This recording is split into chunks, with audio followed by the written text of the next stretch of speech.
I'm Dr. Kim Yong-jin. Recently, the big trend in the dentistry would be the digital dentistry. Digital dentistry is a big hot topic in the dentistry. I believe many of you are digitalizing your clinic for the last several years, and digital guided implant surgery is something we can easily access. The result of digital guided surgery is believed to have a very good and dramatic results, but if you do not understand the principles of digital guided surgery, you will encounter complications and a not so satisfactory outcome. So in this lecture, let's have a look at the overall workflow of digital guided surgery.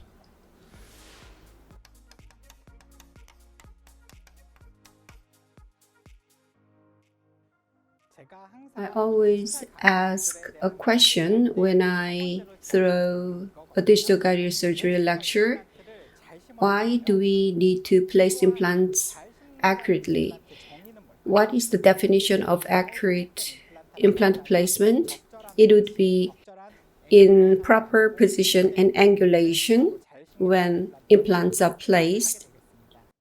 So for ideal prosthesis with long-term stability, we need to place implants in accurate position and angulation. But clinically, we encounter various limitations due to mouth opening, for example, of a patient, or poor visibility during surgery, so they are not placed properly. If two implants are placed too close with each other, interproximal bone loss would occur, and in the upper anterior, papilla loss, which is more tragic in terms of aesthetics, can occur. Or in the posterior region, patients' capability to self-cleansing is difficult due to lack of space. So in short, it is unfavorable in biomechanics. When implants are not properly positioned, long cantilever can occur.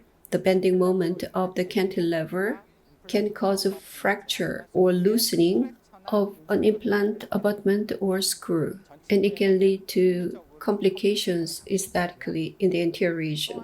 Many doctors say CAD/CAM abutment or custom abutment can overcome the problem of malpositioned implants. Of course, the prosthesis can be fabricated for that purpose. However, it would be very difficult for the patient to maintain the oral hygiene, lowering the long-term stability of an implant. Number 16 and 17, two implants are placed in our hospital as the patient was referred to us, and other implants were placed in other dental clinics. You can see gingival swelling and bleeding as complained by the patient, and whenever the complaint came, we did the maintenance care. But when a case has a bone loss like this, the maintenance supportive periodontal treatment may not have very good response, and the patient wanted to remove the prosthesis and have new prosthesis,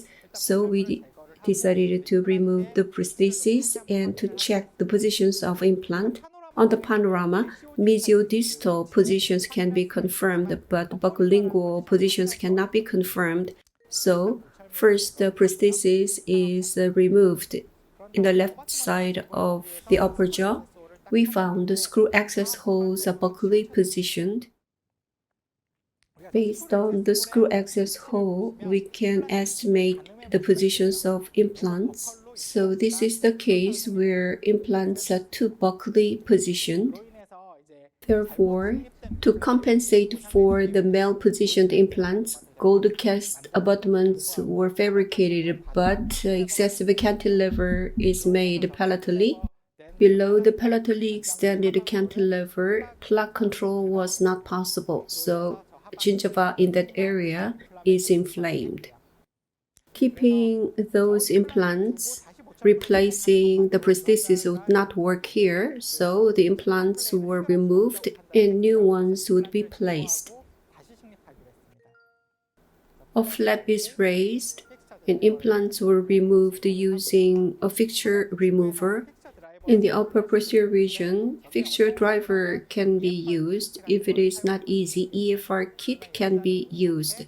But fortunately, in this patient, we could use the implant driver included in the conventional taper kit.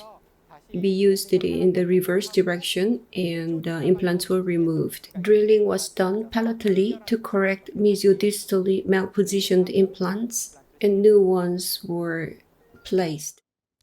After that, at the buccal side of 24, wide bone loss defect exists. So for ideal bone support, os builder is used for GBR. After that, this is post-op panorama. This is the panorama after the delivery of final prosthesis, PA. Let's compare. On the left, existing implants before they were removed. On the right, newly placed implants. If you place them in ideal position and in ideal placement depth, emergence profile would become very good, and the patient can maintain the oral hygiene very well, and the shape of the prosthesis can be made for favorable oral hygiene maintenance. So the case was successfully treated. Like this, how can we place implants properly? In the analog way, implant surgical guide was fabricated. Impression is taken from a patient and stone model is made. On it, artificial teeth are aligned or wax up is done. An appliance is made using vacuum foaming matrix like making OmniVac, and drilling holes are created for ideal positions only. The holes are designed for ideal positions, but with the analog style conventional surgical guide, there's no dedicated drilling tools. In other words, there's no dedicated tools to induce accurate drilling through the holes, so conventional drills would be used, but the size of the guide hole would be bigger than the first twist drill, which is 2.0. So during drilling, ideal angulation cannot be controlled. When a patient cannot open mouth widely, it can go in a different direction. For full depth drilling, the handpiece can easily go distally. Like this, it can damage the root of adjacent tooth despite using surgical template. So among the surgical guides, vacuum formed matrix, the analog style surgical guide doesn't help in controlling the angulation.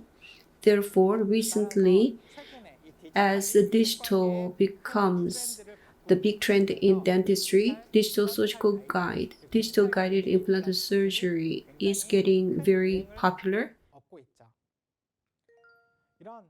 In the modern digital guided implant surgery, CBCT is the biggest contributor to that. With the widespread use of cone beam CT, digital guided surgery is enabled. But taking CT alone cannot make guided surgery possible. The teeth and bone data, the three-dimensional data acquired from CT, is used by the software allowing virtual implant placement. So using the CT data, implant planning can be done. So ideal implant planning can be done in a virtual way. That is thanks to the use of CAD programs. However, even though we do excellent planning, there is one more limitation. Anybody can do planning properly. However, we need to transfer accurately the planned implant positions into oral situation. As you can see here, even though the picture is presented, depending on the skill and technique of a surgeon, it cannot be transferred in the outcome. Therefore, We need one more device that can stably transfer the planned implant positions and angulations to the oral cavity of a patient. That's why we need the surgical guide template. As 3D printing technology is becoming widely used and their accuracy has increased and they can use various materials and it has become cheaper in prices, so the surgical templates can easily be printed. One jet-like 3D printers can be used in a clinic to easily fabricate and print the guides. CAD, that is the virtual planning program, and 3D printers, the CAM technology can work together, enabling stable digital guided implant surgery. As you know, guided surgery can give very accurate outcome. Anybody can do it. This is a trial done in the Shanghai, the 9th People's Hospital. This implant program was used. In one group, only planning is done, and the skilled doctors place the implants referring to the planning, and on the other group, various guides are fabricated and used to transfer the planned positions to patient's mouth. The same surgeon placed more accurately using the guide as shown by this trial. Also, from the perspective of a patient, the guided surgery allows a flapless approach, which can prevent post-operative swelling and pain, reducing the discomfort of a patient. So, the guided implant surgery can be used from simple cases if you are a beginner to complex cases if you are a skilled doctors.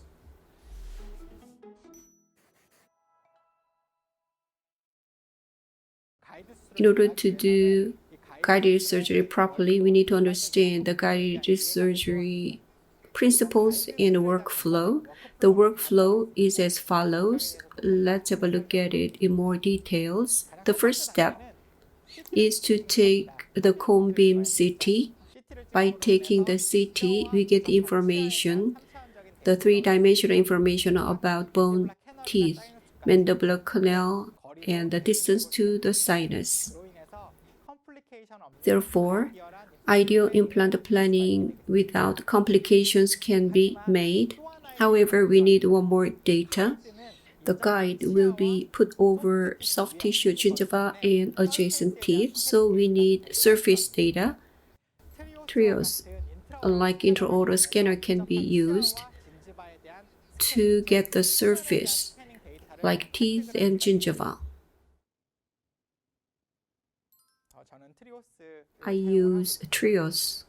I take CT, adjacent teeth, and gingiva is not represented in the CT, so I use the intraoral scanner to get that information. If you do not have trios, a model can be fabricated in a conventional way. Silicone impression can be taken, and using a model scanning can be done. This is not a bad idea.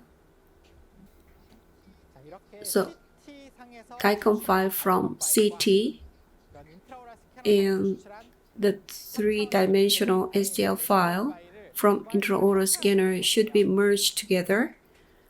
Before planning, this is the most critical part, which is merging. CBCT DICOM file and the surface file STL file need to be merged.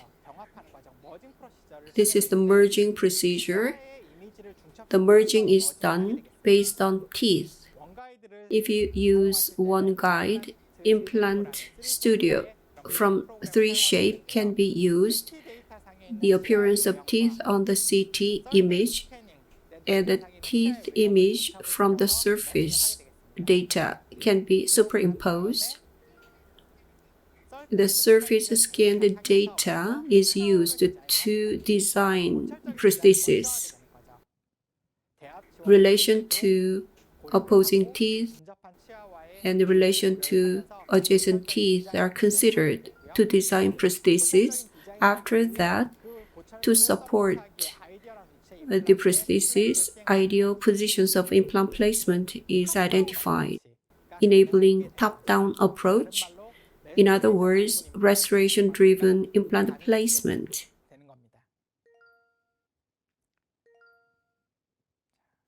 If you look at this case, which is my case, in the upper anterior region, one guide is used to place implants. This is planning. Motor scan data and CBCT scan are superimposed based on the appearance of teeth, and they are merged. The model scanned data on the surface data, the size of a tooth angulation would be adjusted. Prosthesis design is done first, followed by implant insertion on the CT data. On the CBCT data that is done, what we can estimate is the screw access hole, whether it will be positioned in the labial side or palatal side. After placement, the buccal wall thickness of residual bone can be estimated. After confirming the implant positions, to place implants in those areas, guide holes are designed, and surgical template has additional information to support the accurate guide holes. In other words, the key to the surgical template is the guide holes. The planned implant positions angulation can be facilitated by the guide holes, and the surgical template has additional information to support the guide holes. The guide is designed in this way. In the implant studio, it is designed. The designed guide's STL file is extracted and printed using a 3D printer. One guide template would be completed in this way, and the one guide template would be sent to your clinic, or if you have a 3D printer, you can print it directly yourself. So digital guided surgery is widely used. Many implant companies develop and make available the guide systems for users to use their implants. However, each company has different pros and cons when it comes to the digital guided templates. The guide holes size and systems used would be different from company to company, and you need to understand the differences to do digital guided surgery properly.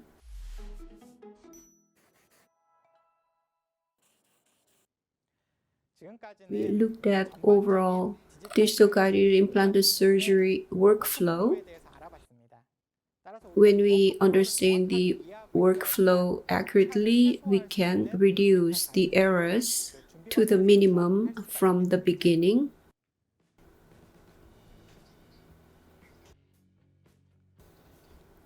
The market of digital dentistry is huge and evolving quite rapidly.